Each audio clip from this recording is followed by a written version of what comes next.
الرجیم بسم اللہ الرحمن الرحیم ان اول بیت وضع للناس للذی ببکۃ مبارکا وہدی للعالمین فیہ آیات بینات مقام ابراہیم ومن دخلہ کان آمنا وللہ علی الناس حج البیت من استطاع الیہ السبیل ومن کفر فإن اللہ غنی عن العالمین۔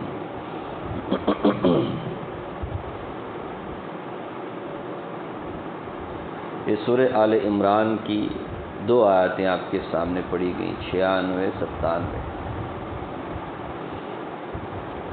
گزشتہ آیتوں میں یہودیوں کے ایک سوال اور اعتراض کا جواب دیا گیا تھا۔ ان کا اعتراض تھا مسلمانوں کے اوپر کہ مسلمان کہتے ہیں کہ ملت ابراہیمی اصل میں دین اسلام میں منحصر ہے، ملت ابراہیم کی اتباع کرنے والے مسلمان ہیں۔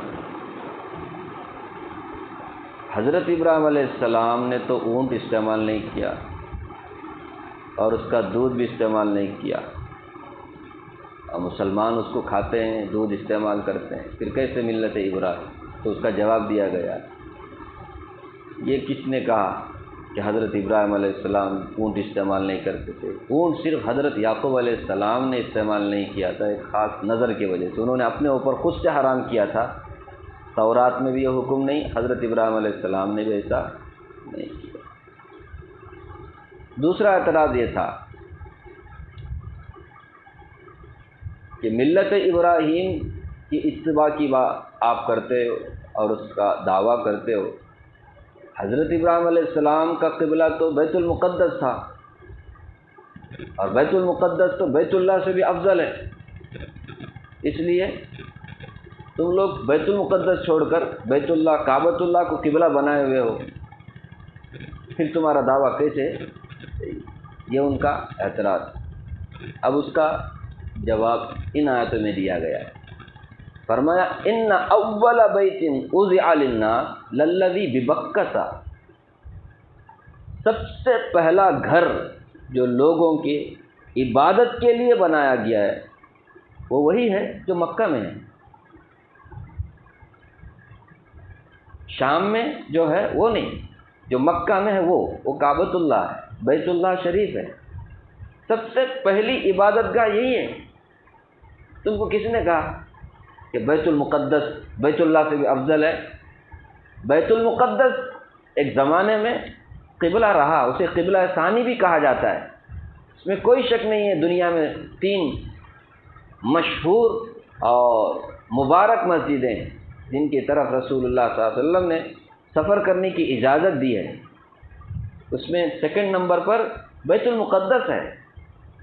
لیکن بیت المقدس حضرت ابراہیم علیہ السلام کا قبلہ رہا ہے؟ غلط ہے۔ سب سے پہلے تو عبادت گاہ جو لوگوں کو اللہ کی عبادت کرنے کے لیے بنایا گیا وہ مکہ میں ہے، اور وہ کعبۃ اللہ ہے۔ رسول اللہ صلی اللہ علیہ وسلم سے پوچھا گیا سب سے پہلی عبادت گاہ کون سی ہے، سب سے پہلی مسجد؟ رسول اللہ صلی اللہ علیہ وسلم نے فرمایا کعبۃ اللہ، اور اس کے بعد کہا بیت المقدس۔ دونوں کے درمیان میں کتنا فاصلہ رہا، کتنا عرصہ؟ فرمایا 40 سال۔ حضرت ابراہیم علیہ السلام نے اس کی تعمیر کی، کعبۃ اللہ کی، قرآن کریم میں ہے۔ بیت اللہ کی تعمیر کرنے والے حضرت ابراہیم علیہ السلام، لیکن وہ شروع سے نہیں بلکہ اثر نو، پہلے سے وہاں پر ایک عمارت بنیاد موجود تھی، اس بنیاد پر دیواریں حضرت ابراہیم علیہ السلام نے کھڑا کیا۔ اس سے بھی اشارہ ملتا ہے حضرت ابراہیم علیہ السلام سے پہلے وہاں پر کعبۃ اللہ تھا، وہ منہدم ہو گیا تھا حادثوں کی وجہ سے، طوفانوں کی وجہ سے۔ اس سے پہلے کس نے تعمیر کیا؟ حضرت آدم علیہ السلام نے تعمیر کیا۔ حضرت آدم علیہ السلام سب سے پہلے انسان ہے، سب سے پہلے نبی ہے۔ وہ پریشان تھے، حیران تھے، تو اللہ تعالیٰ نے ان سے کہا کہ آپ کعبۃ اللہ کی تعمیر کیجیے۔ پھر اس کے بعد ان کے لیے بھی سکون کا ذریعہ ملا، کہ عبادت کرتے تھے، طواف کرتے تھے۔ اس کے 40 سال کے بعد بیت المقدس کی حضرت آدم علیہ السلام نے ہی سب سے پہلے تعمیر کی، وہ بعد میں وہ عمارت منہدم ہو گئی، تو اللہ تعالیٰ نے حضرت ابراہیم علیہ السلام سے کہا اب آپ کیا کرو، وہ جو منہدم ہوئی عمارت ہے کعبۃ اللہ، اس کو آپ استر نو تعمیر کرو۔ وَإِذْ يَرْفَعُ إِبْرَاهِيمُ الْقَوَاعِدَ مِنَ الْبَيْتِ وَإِسْمَاعِيلُ، قرآن میں ہے کہ ابراہیم علیہ السلام وہ بیت اللہ کے بنیاد کو اٹھا رہے تھے۔ بنیاد تو پہلے سے بھی موجود تھی، اس میں دیواریں قائم کر کے کیا کر رہے تھے، اٹھا رہے تھے اس عمارت۔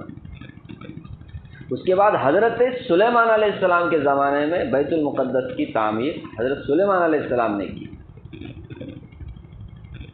تو حضرت سلیمان علیہ السلام ابراہیم علیہ السلام کے زمانے کے درمیان میں 1000 سال کا فرق ہے۔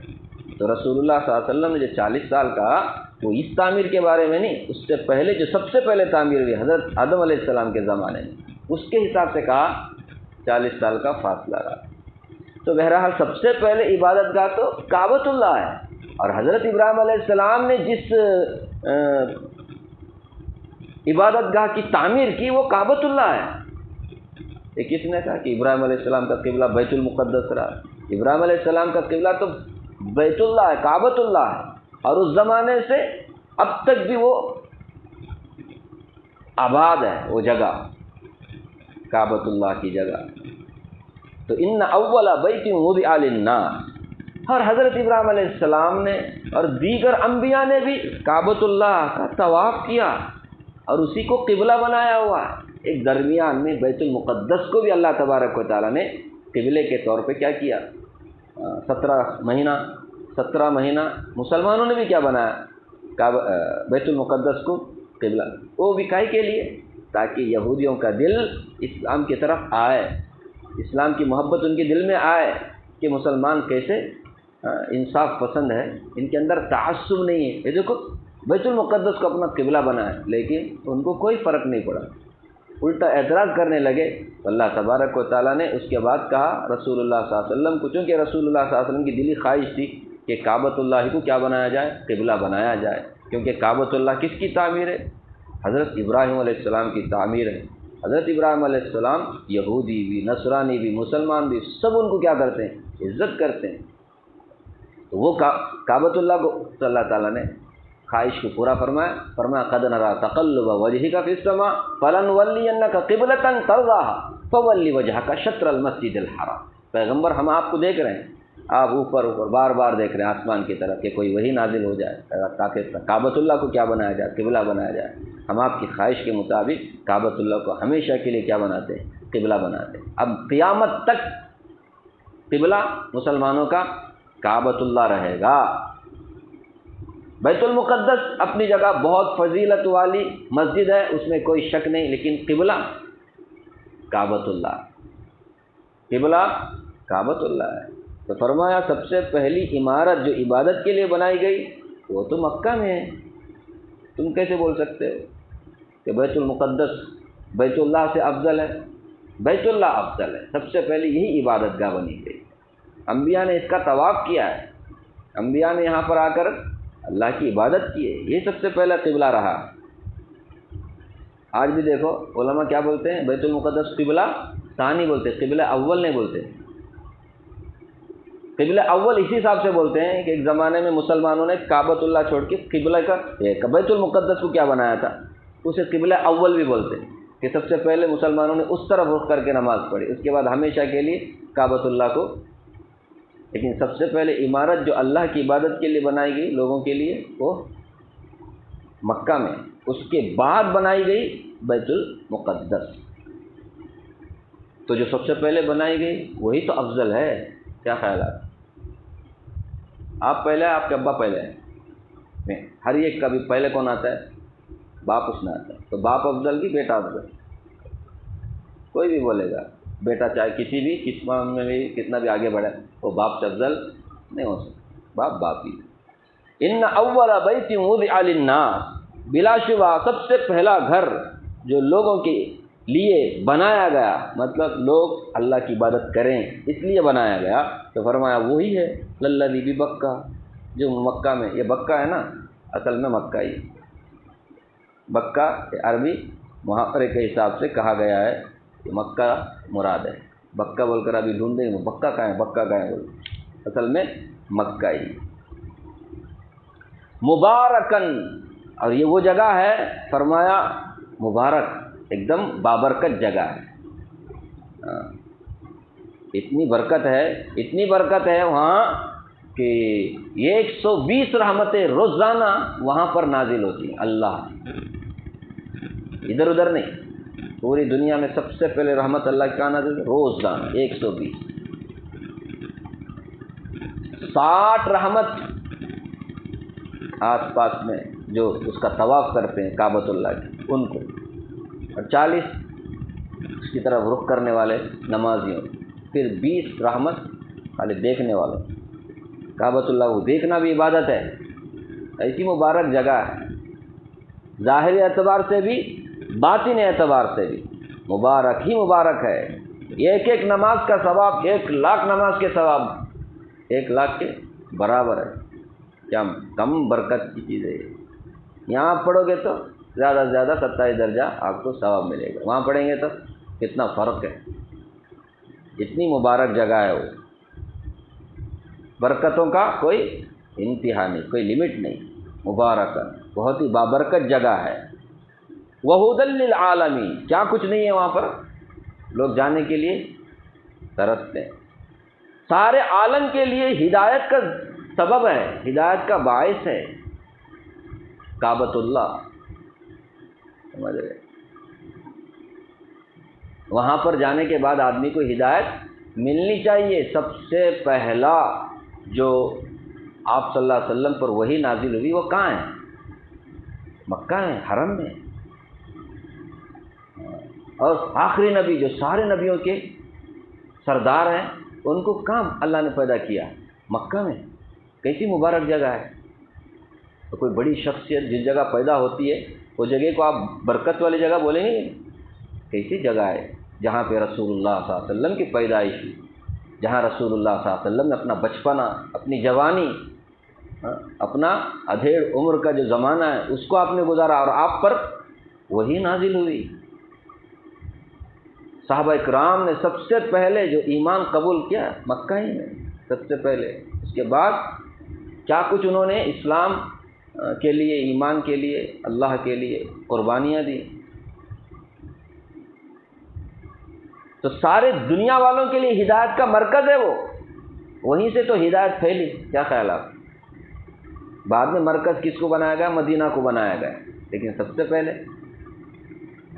دین اور ایمان اسلام قبول کرنے والے وہیں تو ہیں. وہاں جانے کے بعد بھی اگر کسی کو ہدایت نہ ملے تو پھر آپ کون سی جگہ ملی ہدایت کے لیے؟ وہاں جانے کے بعد آدمی کو ہدایت ملنی چاہیے. تو یہ ہدایت کا باعث ہے کعبۃ اللہ. وہاں جانے کے بعد میں اس کے پیچھے نماز پڑھتا نہیں، اس کے پیچھے نماز پڑھتا نہیں. آج بھی ایسے لوگ ہیں، نہیں انہوں مکہ گھنٹہ ہے ان کے پیچھے نماز نہیں پڑھنا. ایسے لوگ سنی لوگ جو ایک دم کٹر بدعتی ہوتے ہیں وہ نماز نہیں پڑھتے. ان سے بڑا بدنصیب اور کون ہو سکتا ہے؟ وہاں جانے کے بعد بھی آدمی کو توفیق نہیں ہوتی. تو مولانا مکی صاحب ہے نا دامت برکات، وہ درس میں بولتے تھے کعبۃ اللہ کے پاس آ کر کے اگر کسی کو ہدایت نہیں ملتی پھر دنیا کے کون سے کونے میں ملتی. کیونکہ قرآن کریم نے کہا ہے کعبۃ اللہ سارے دنیا والوں کے لیے ہدایت کا مرکز ہے، وہ سینٹر ہے. وہاں جانے کے بعد بھی کعبۃ اللہ کی طرف رخ کر کے نماز نہیں پڑھنا، خالی طواف کر کے آ جانا کہ ان کے پیچھے نماز نہیں ہوتی، ان کے پیچھے نماز نہیں ہوتی. تو پھر ایسے لوگ سے بڑھ کر گمراہ کون ہو سکتا ہے؟ وہاں جانے کے بعد بھی اگر کوئی ہدایت پہ نہ آئے، اسے صحیح اور غلط میں، سچ اور جھوٹ میں، ہدایت اور گمراہی میں فرق کرنے کا مادہ ہی نہیں ملا، تو پھر اب کون سی جگہ ہے جہاں سے ہدایت مل سکتی؟ نہیں تو یہ تو مرکز ہے، سینٹر ہے ہدایت، کعبۃ اللہ. آدمی وہاں جانے کے بعد میں اس کی دل کی دنیا بدلنی چاہیے کہ اس کے دل میں آخرت کی محبت، دنیا کی محبت کم ہو کر آخرت کی محبت بڑھ جائے. کیا خیال؟ وَهُدًى لِّلْعَالَمِينَ، ہدایت کا مرکز ہے، بابرکت یہ جگہ ہے،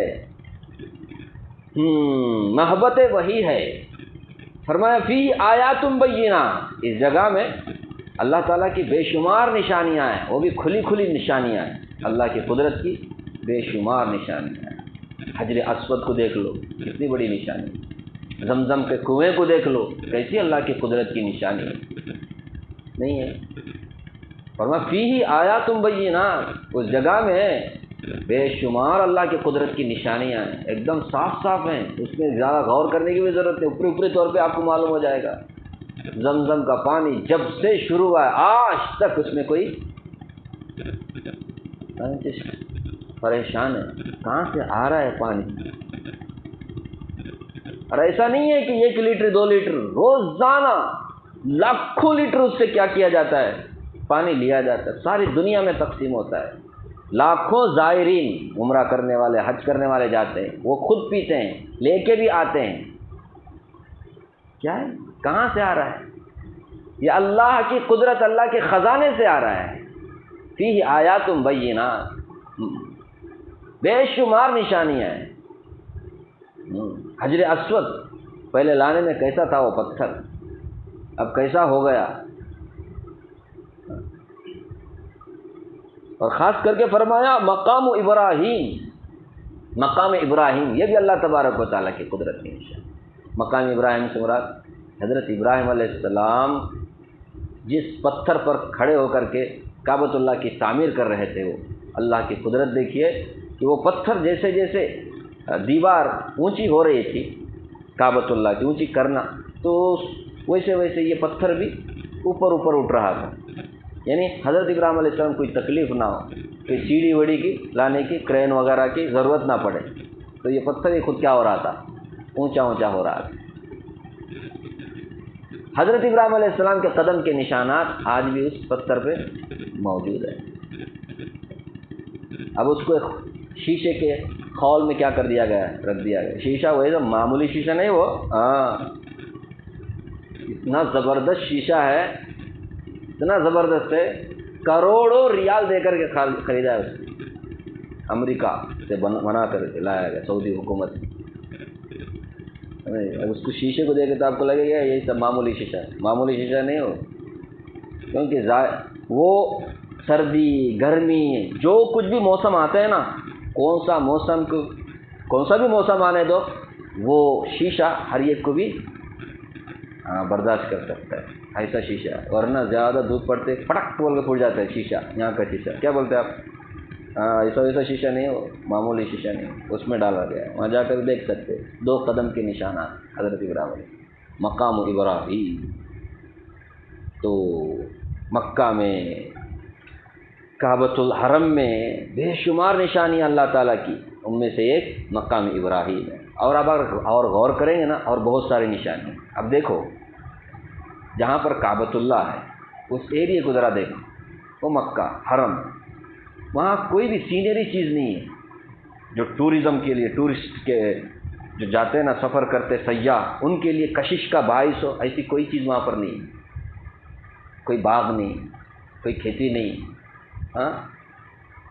تو آکرشت کرنے والی کوئی بھی چیز وہاں پر نہیں ہے کیا بتاؤں نا، ادھر ادھر پتھریلی زمین ہے، تنگلاق وادی ہے، گھاس پھوس بھی نہیں ہے۔ ایک زمانہ تھا حضرت ابراہیم علیہ السلام جب آپ اپنی بیوی اور اپنے بچے کو وہاں پر چھوڑ کر آئے تھے، کیا تھا؟ کچھ بھی نہیں تھا۔ آج سب لوگ وہاں جاتے، مسلمان جاتے کہ نہیں؟ کیوں جا رہے ہیں بھائی؟ کیا ہے وہاں؟ اب وہ جو کعبہ بنایا گیا ہے پتھروں سے، اس میں کیا کشش ہے؟ دیکھنے کے حساب سے کیا ہے؟ بس اللہ کا گھر ہے، بس لوگ کھینچے آ رہے ہیں، ورنہ کوئی بھی چیز نہیں وہاں کچھ بھی نہیں ہے دیکھنے میں، بظاہر جیسے ظاہری نگاہ کے لیے کشش کا باعث کون سی بھی چیز وہاں پر نہیں ہے، نہیں۔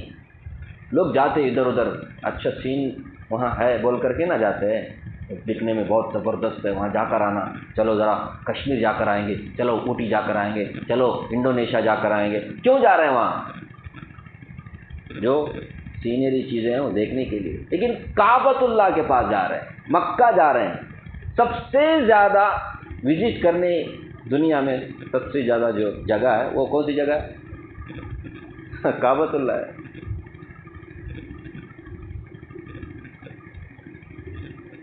سعودی حکومت جو پیسے کماتی ہے نا، سب سے زیادہ اس سے کمانے لگے. ویزے کے لیے پیسہ ہے کہ نہیں؟ پہلے وہ بھی نہیں تھا، وہ بھی پیسہ.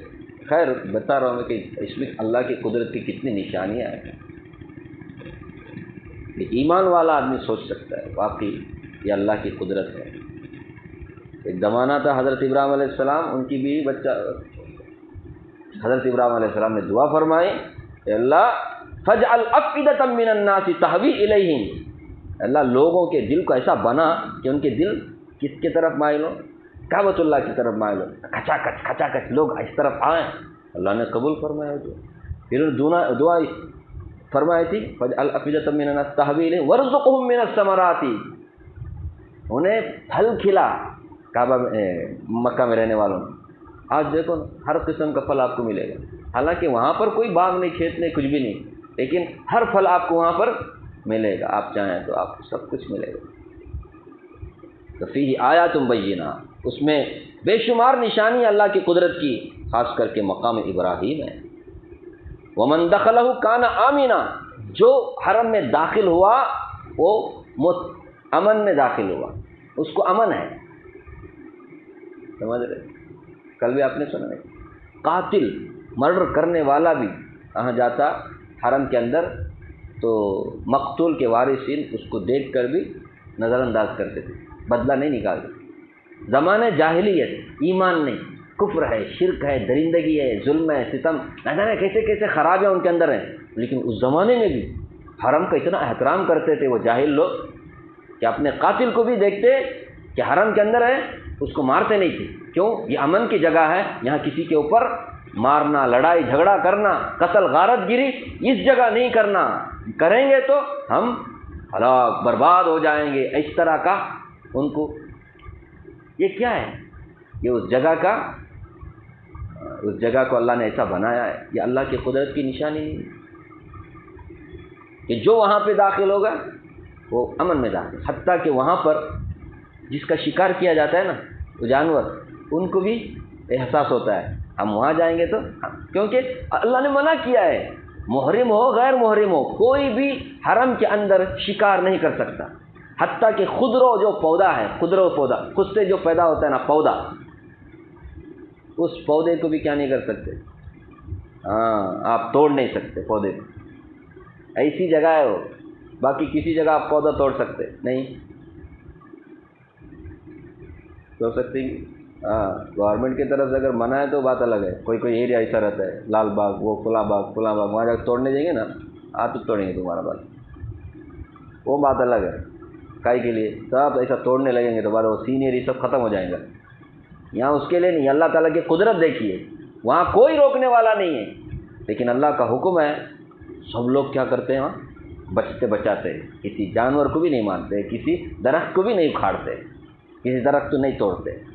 ومن دخلہ کان آمنا، جو اس میں گیا حرم کے اندر جو گیا وہ امن میں داخل ہوا. یہ ظاہری امن بھی ہے، باطنی امن بھی ہے. یہاں پر جانے کے بعد آدمی کو سکون ملتا ہے.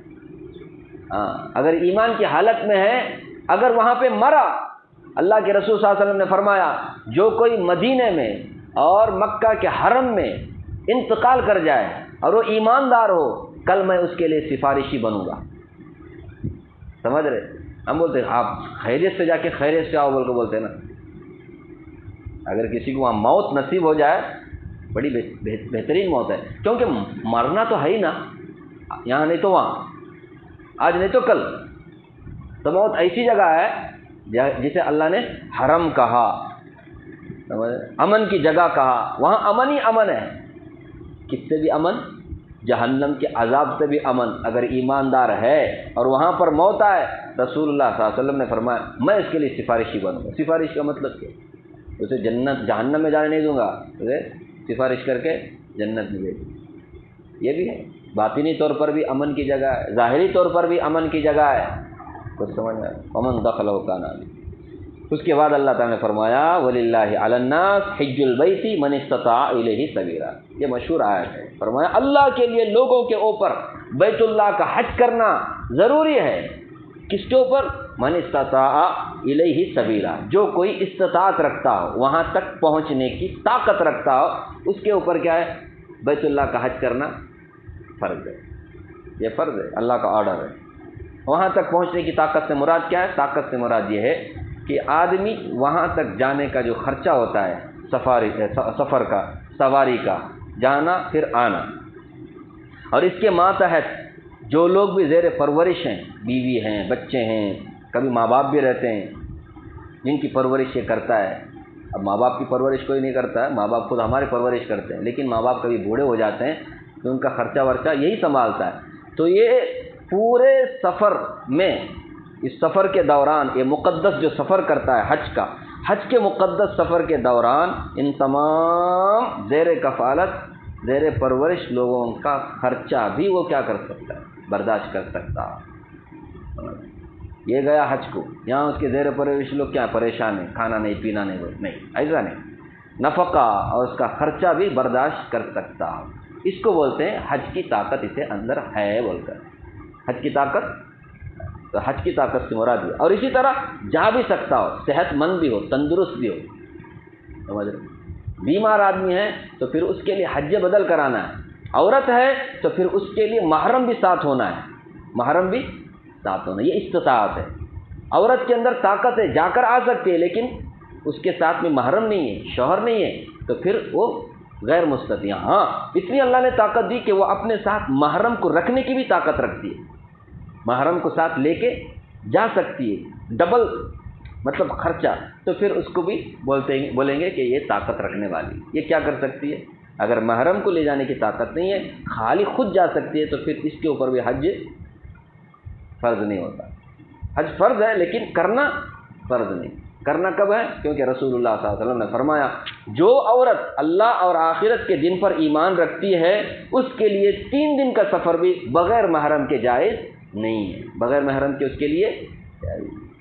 اگر اللہ آخرت پر ایمان ہے تو ویسی عورت کبھی کیا نہیں کرے گی؟ بغیر محرم کے سفر نہیں کرے گی، 3 دن سے بھی زیادہ کا سفر۔ اب یہاں کتنے دن لگتے ہیں؟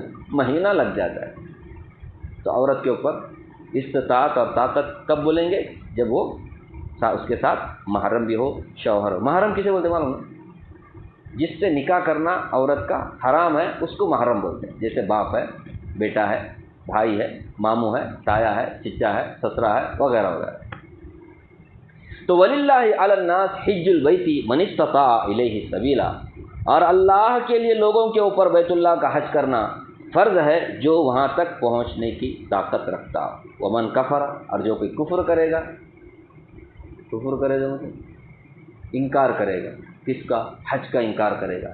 ایک آدمی کے اوپر حج فرض ہوا، حج کا، اسی طرح حج کا انکار نہیں کیا لیکن حج نہیں کیا، حج نہیں کیا، حج فرض ہوا ہے۔ رسول اللہ صلی اللہ علیہ وسلم نے فرمایا اگر کسی کے اوپر حج فرض ہو گیا پھر وہ حج نہیں کیا، حج فرض ہوا ہے، کوئی رکاوٹ بھی نہیں حج کرنے کے لیے، گورنمنٹ کی طرف سے، سرکار کی طرف سے، صحت اور تندرستی کے حساب سے کوئی رکاوٹ نہیں، پھر بھی حج نہیں کیا، رسول اللہ صلی اللہ علیہ وسلم نے فرمایا وہ یہودی ہو کر مرے یا نصرانی ہو کر مرے، ہم کو کوئی اس سے سروکار نہیں۔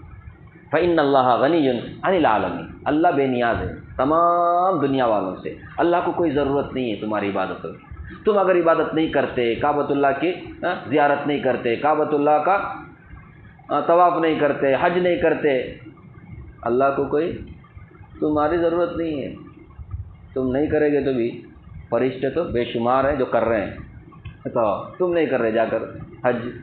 اللہ غنی ہے، اللہ محتاج نہیں ہے، تم تعریف کرو اللہ کی یا نہ کرو، اللہ تو قابل تعریف ہی ہے، الحمدللہ رب العالمین، وہ رب العالمین ہے، ہر قسم کی تعریف اسی کے لیے ہے۔ تم تعریف کرے تو وہ کہاں اونچا ہو جاتا ہے، تم تعریف نہیں کرے تو نیچا ہوتا ہے، ایسا نہیں ہے۔ اللہ غنی ہے، بے نیاز ہے، اس لیے بندوں کو چاہیے کہ اللہ کا آرڈر اس کا پالن کرے۔ جس کے اوپر بھی حج فرض ہو جائے پہلی فرصت میں کیا کرنا چاہیے؟ اس کو حج میں جانے کی فکر کرنی چاہیے، کوشش کرنی چاہیے، عارضی دینی چاہیے، عارضی، پھر ریجیکٹ ہوا بات الگ ہے، سمجھ رہے؟ پھر اس کے بعد ٹور میں جانے کی کوشش کرنا چاہیے، اس میں اگر طاقت ہے تو۔ یہ سب کوشش ہے، کیا بولتے ہیں؟ نومبر اکتوبر سے پہلے ہی وہ عارضی دینے کا زمانہ آتا ہے۔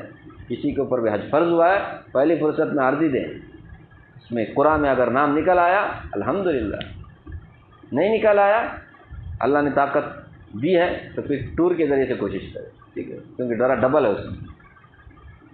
خیر، اللہ تعالیٰ مجھے بھی آپ کو بھی اللہ کی کتاب پڑھنے، سمجھنے اور اس کے تقاضے پہ عمل کرنے کی توفیق عطا فرمائے، آمین۔